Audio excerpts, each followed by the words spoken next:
Alright. The Amazon stuff showed up. Some of the other stuff for the DES VFO project. We're going to go ahead and open these up.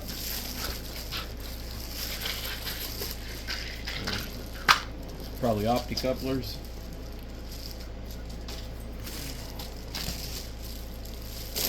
Get the other one open. These should be voltage regulators.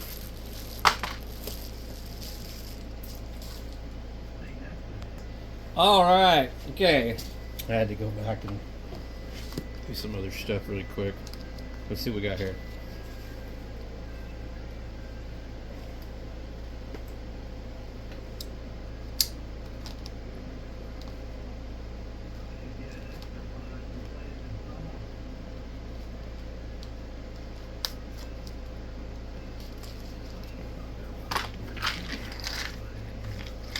I think these are going to be opti-couplers.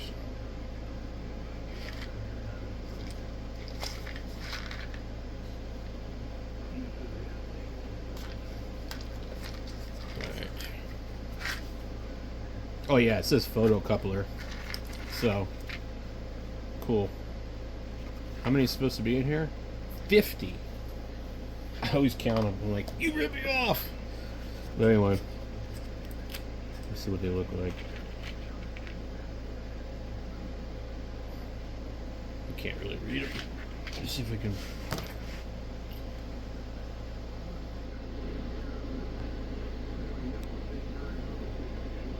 Come on, camera. You can do it.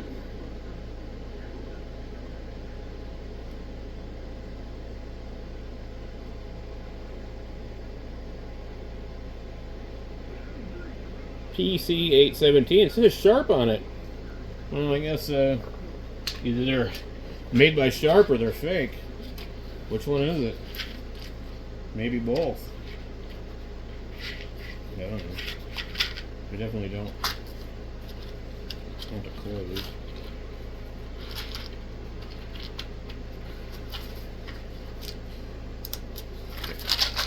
So we have those, and let's see here. Man, these people in the background here are playing music. I can't have that going. Right. Sweet. These are what I already have. I'm almost positive. Voltage regulators. So I have 3D printed some cases.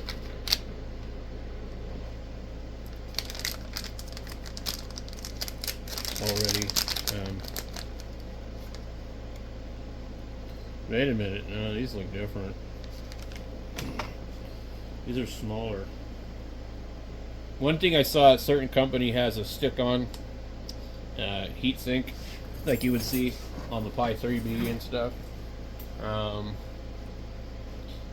Where's my case?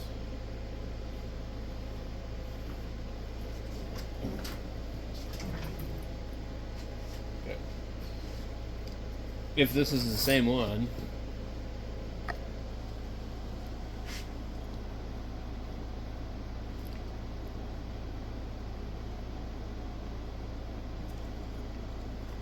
so this one here,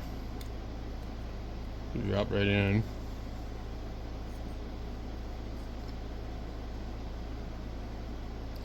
Yep, this is the right one. My other one fits in here better though. And then it has that, so you basically screw this thing together. And also another function that they do, I didn't remove this, but you pull that piece out of there. It allows you to run a zip tie through here and zip tie your wires coming out of this. So this file, the STL file to print this, is on Thingiverse and Printables for sure. So even if you're going to put it inside the radio, this would be probably pretty good. And the only thing I don't like about it is it could trap some heat.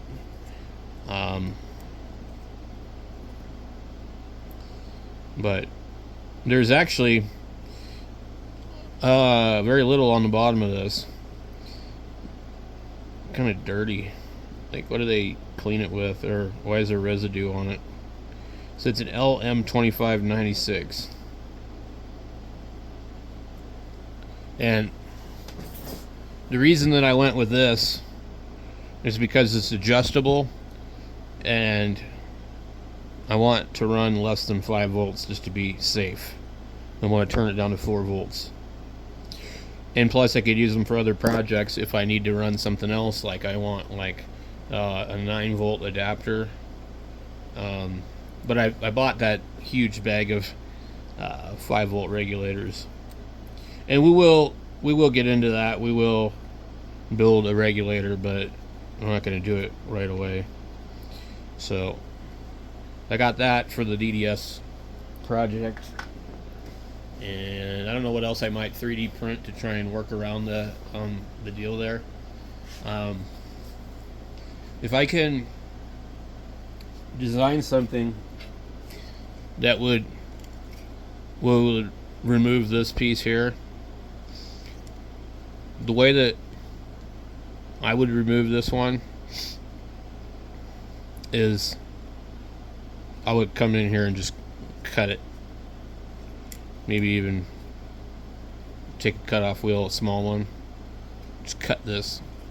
I want this really, really flat. And then we would 3D print some kind of piece that would attach to that to hold the display and the encoder. Now, let me take a look at my display really quick here and see if it's going to fit in here or not without removing that part.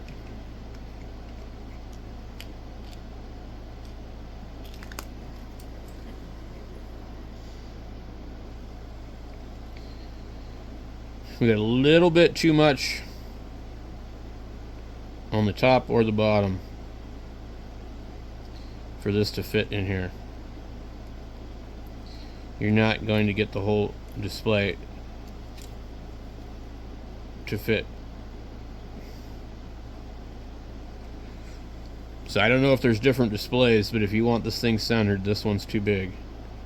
You're gonna be in a bad spot on this Cobra 25. It's not gonna look right. So another thing that they're doing, Troy Radio is doing, they're putting one of those long displays over here, and they're doing a digital S meter, which is really, really cool. In fact, I'm going to show you that right now, but I just wanted to point this out because it's like, well, maybe not all the Cobra 25s are the same. I know that this is a newer one, and the one I'm using is older. And the 21s. So let's take a look at this 21 and see if it looks like it would be any better. It's not. You're going to be off by a hair. You might be able to shave, part of the board. You might be able to shave a little bit off of the top of that, but I wouldn't want to do that. Like,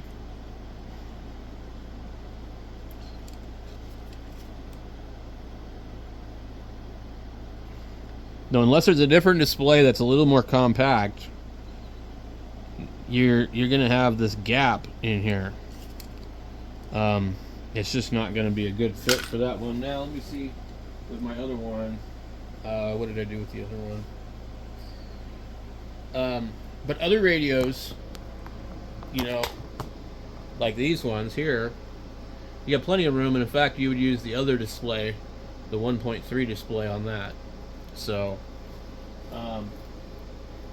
I think I'll look at Circuit Secret's video again, because I didn't see a gap on his at all, and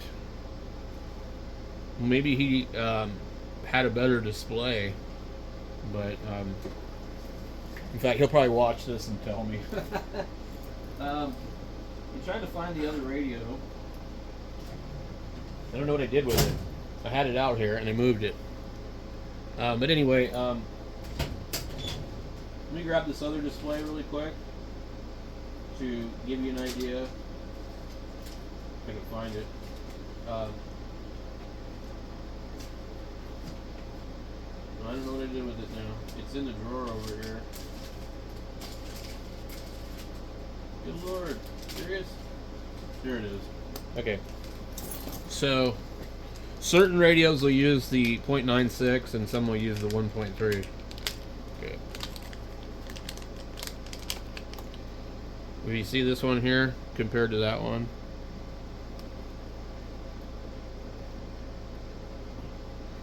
So look at this.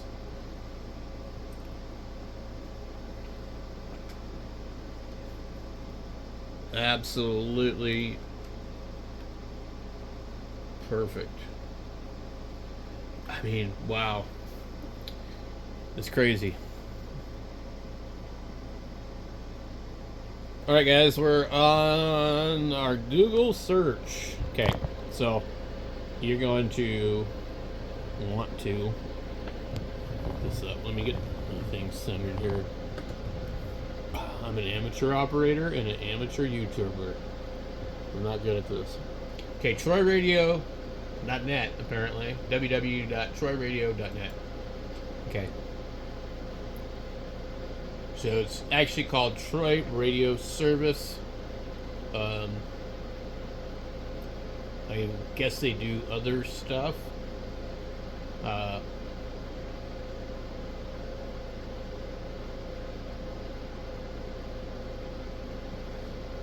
It says, hi, I'm Toby Driscoll and my wife, Ilya D. Driscoll. We are the owners and operators and janitors of Troy Radio Service. Your Flex Radio Authorized Legacy Service Center. Interesting.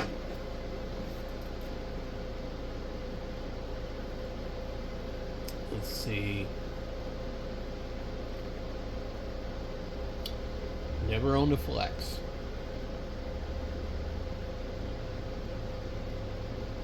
Um, 2619 Cowgirl Trail, Belton, Texas. Alright. Home. There's their home page. Services. I wonder if this is different. $90 for the first hour of diagnostic.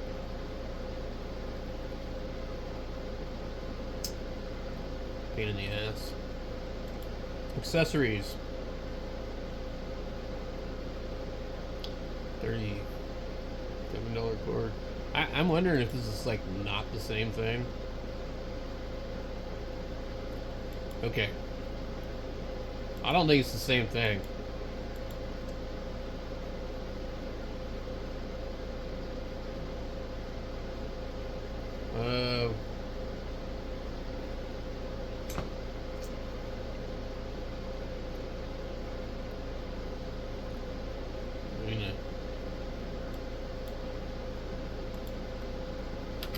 DDS VFO. This is completely on another website, ddsvfo.com.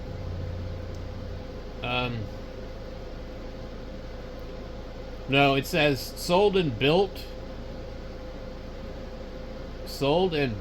and installed by Troy Radio Service. So why is it not on their site? DDS VFO is by Wanderer Lucio Gomes. I think I pronounced that. PU4WLG.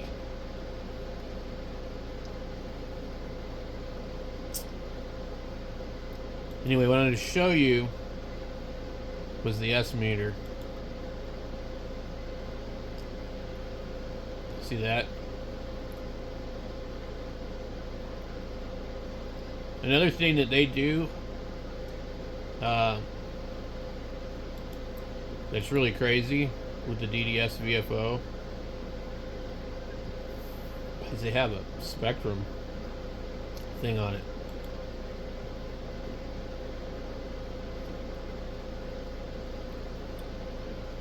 You can kind of see it right there.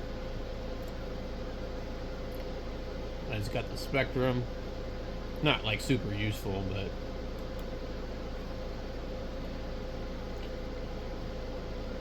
I used to have a Cobra 140. No microphone gain. Really weird radio.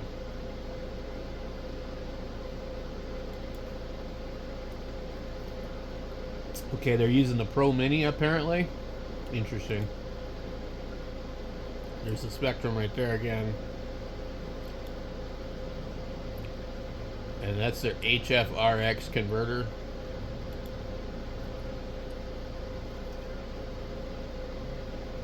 I'm not really sure what it is. And then they have stuff like this, VFO in the box. I guess they were doing these ones for a while.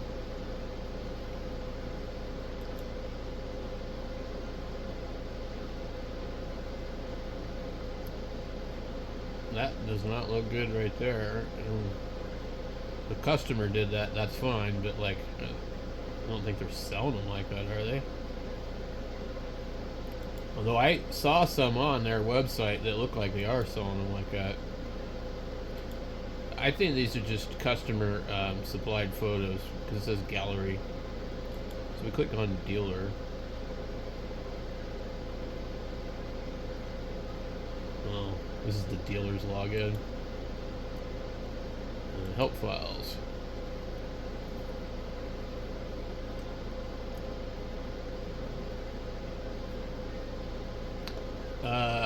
Let's just check out their universal tech manual.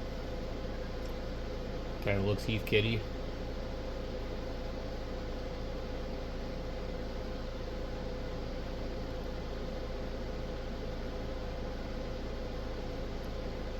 And they got like little icons on the menu. It's really cool what they did with it.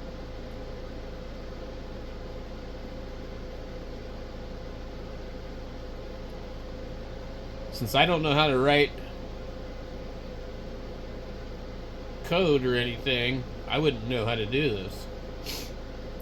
I'd like to learn to, but this is the two-tone color, the blue and yellow display.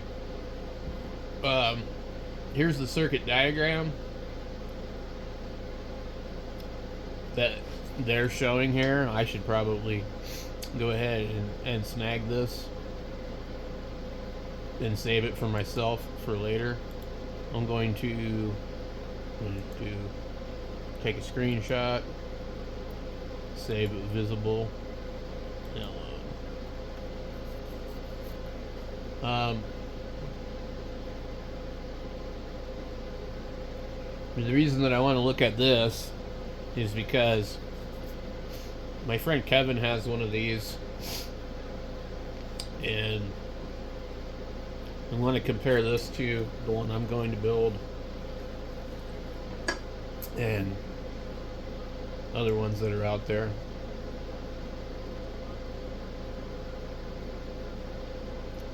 This is going to explain a lot to me.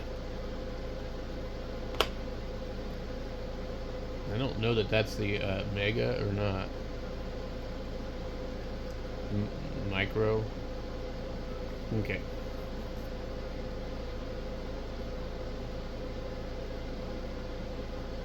I wonder if they show that in there. 100 pico.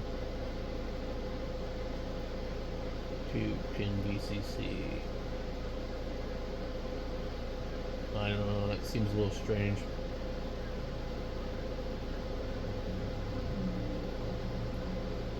Their schematic shows something different. Oh, it isn't pico, it's microfarad. Alright, cool. And then there's another 220 that goes across.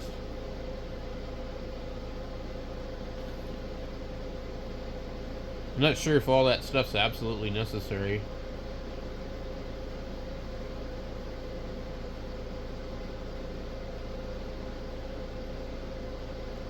Oh. So, let's see here. How do they have that wired up? Really? Oh, this is in Spanish too.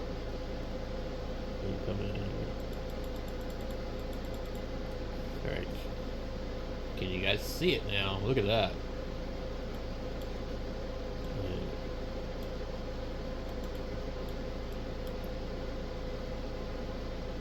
Okay. Potentiometer clarificator. Anyway. So they're running the clarifier off the Arduino. Now, of course, we can just look at how they have this, but and then the AM, FM, lower sideband, upper sideband switch is going right here. And then we just have the encoder. There's the push button. And there's the other two. And then I don't know what these are. Optional speaker, maybe.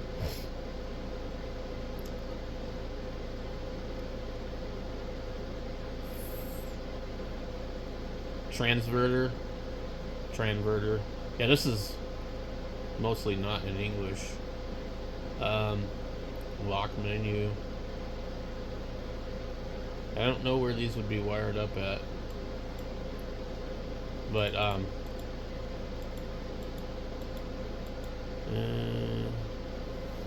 the Arduino model already has a 5-volt regulator, but because the Arduino is very low consumption, the regulator used for low current to avoid damage, try to use voltage around 8 volts. What? Interesting.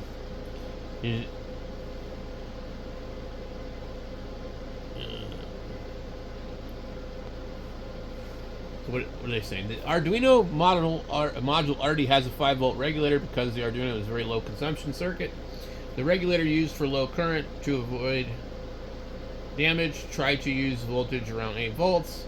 It is interesting to use a 10R resistor. I don't know what that means. 10 ohm resistor and a capacitor from 220 microfarad to 1000 microfarad at the power input. This works as an RC filter, blocking noise that can return and be amplified by the radio's audio amplifier circuit. That is true. That's a good idea. At the same time, this RC circuit acts as a current limiter that helps to protect the Arduino module in the event of a short circuit in the 5-volt line. The VCC pin 5 on the Arduino is already a low voltage stabilized output. However, the current is very low, but it is more than enough power, and more than enough to power the SI5351 display and module. Okay. Anyway. I don't know. I'll have to look at all this. I just want to do a little more research. But the clarifier was new to me. On one of my radios, I don't really want, like, I don't know, I don't want to deal with all this. It's like overly complicated. You got some good information here for sure.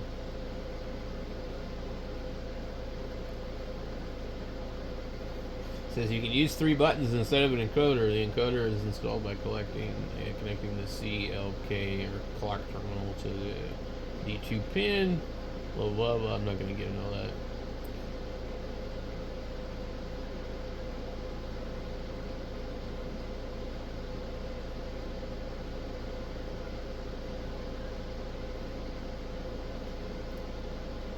What do they say about the mode switch?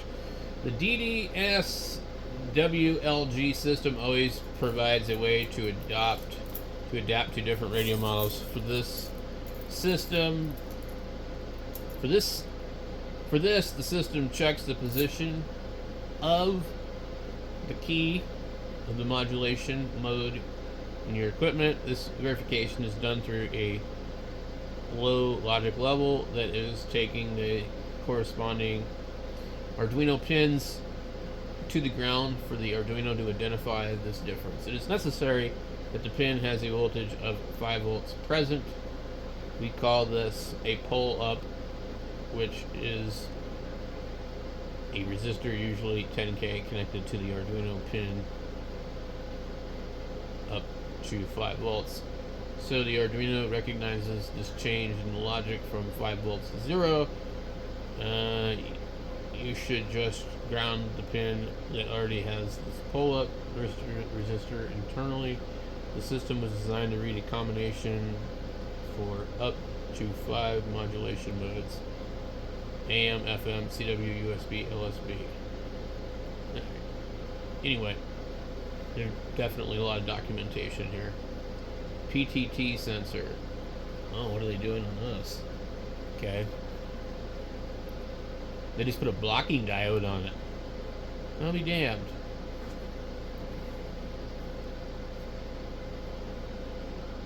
Okay. Where are they? The system has a beep, and in order for the beep to work, it is necessary to read the PTT key. As this way, the system knows when it's being transmitted and waits as long as necessary before emitting the beep. The installation of the key is simple, however, you will be very careful in this installation as it is one of the most risky, running the risk of burning the Arduino module. For that not to happen, we will use a 1N418 diode between pin A3 and the point of the radio connector where it is grounded when we press the PTT. So, yeah, this is simple, but like what Circuit Secrets did with the optocoupler is absolutely guaranteed. This is not guaranteed. This still could fail. But the reason for this diode, in this case, the installation of the pin, is done at a point where the PTT switch will be grounded at the voltage of 8 volts. So this 8 volts cannot be delivered to pin A3 because the maximum voltage limit of the pin is 5. Technically, it works like this. Pin A3 needs a constant 5 volts to inform the system the radio is not transmitting. This voltage is the pull up that should use a resistor. Or this voltage is the pull up that should use a resistor, generally 10K, between VCC 5 volts and corresponding pin.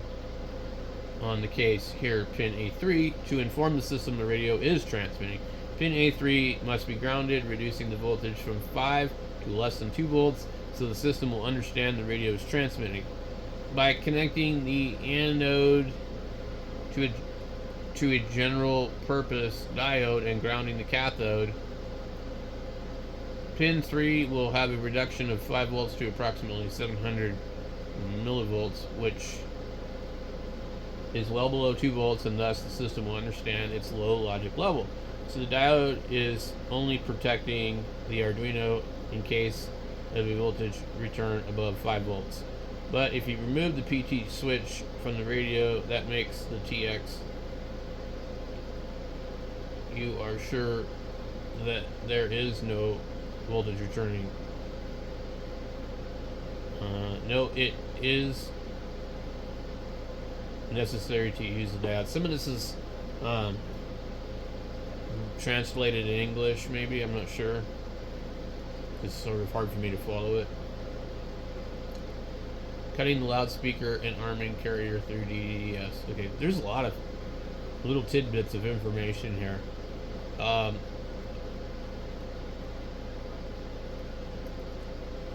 Interesting stuff. Okay.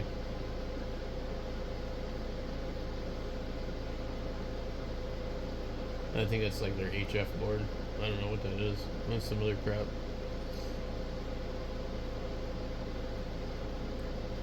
And then they show you how to do it on a 148 and some stuff that you need to do.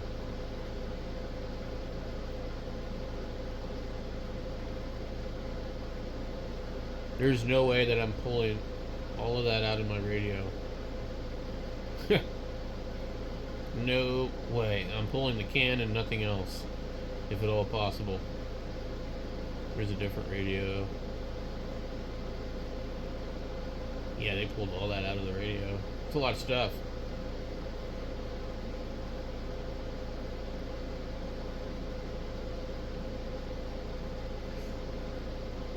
Oh, what the hell? Did he just like it? Well, he just, I don't know. Did they install the board? That's crazy. Are they using pins on the board? I wonder. It sure looks like it right here. Wow. Okay, I see why they pulled it all out. This is like way over the top. I'm sorry. I'm like, I don't want to do this much crap to a radio. It's nuts. Okay, what is that? Install the encoder switch. Oh, they're using just like no board on their encoder. Interesting.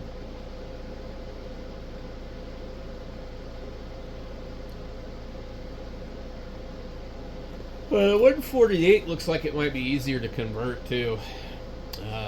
You can see how they have it. Did they have to cut up the face of the radio, I wonder? They don't really show you. But on the 21 and the 25, you definitely do.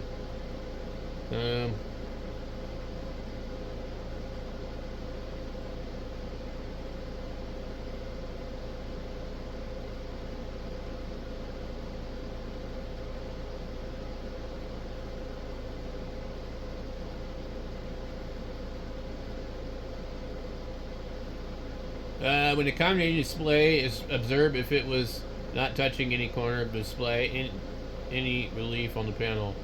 If this occurs, surely your display will be broken as soon as you fix your panel screws. And they've soldered to the back of the display. No pins. Okay. Aligning L19 and L20 coil. Wow.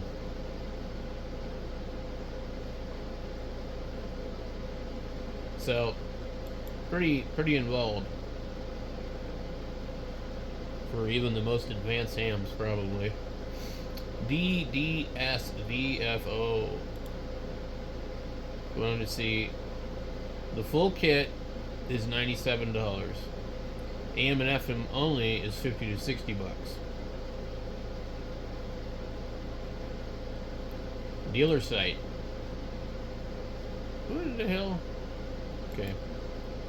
So anyway, I don't know what this has to do with Troy Radio. I guess Troy Radio will do all the work for you and charge you $90 an hour.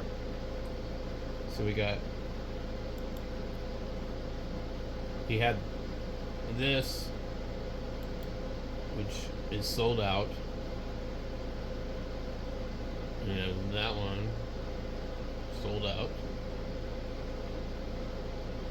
and the S-meter kit, $45. I think that's pretty cool, the S-meter. The fact that, like, it just looks so cool. Firmware only. I guess you can purchase the firmware from them for $35.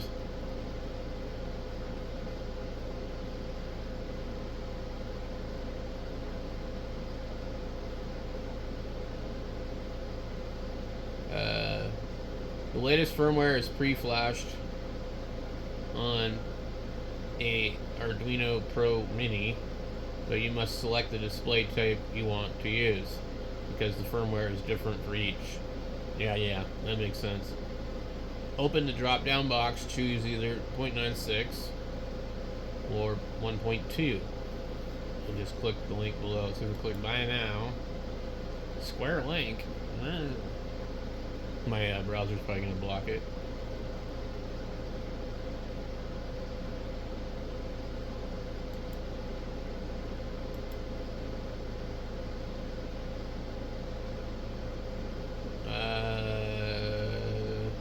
For EU channels, please let us know you want the 7.81 EU.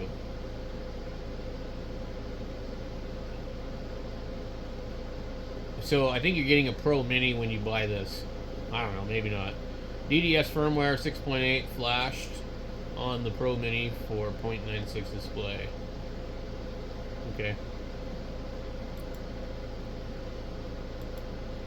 Legacy firmware.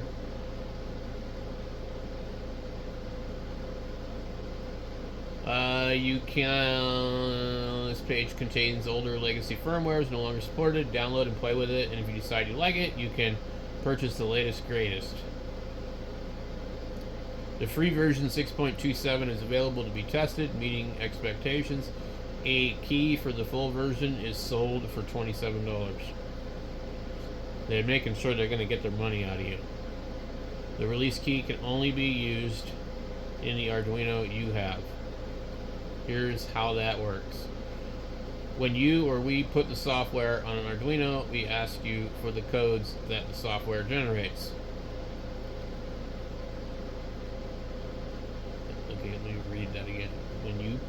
When you or we put the software on an Arduino, we ask you for the codes that the software generates. They have to match, and this is why the key will never work in another Arduino. Then we send you an email with the key. The key is entered from the dial, and once you have completed the entry, you will have a full version. Okay? Remember, this key will only work for the Arduino board. You will need another board and another key to make another one work. So, how to load the firmware.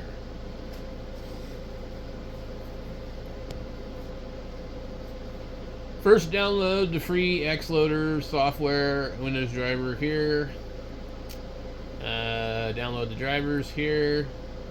Clean data, blah blah. Set up Xloader.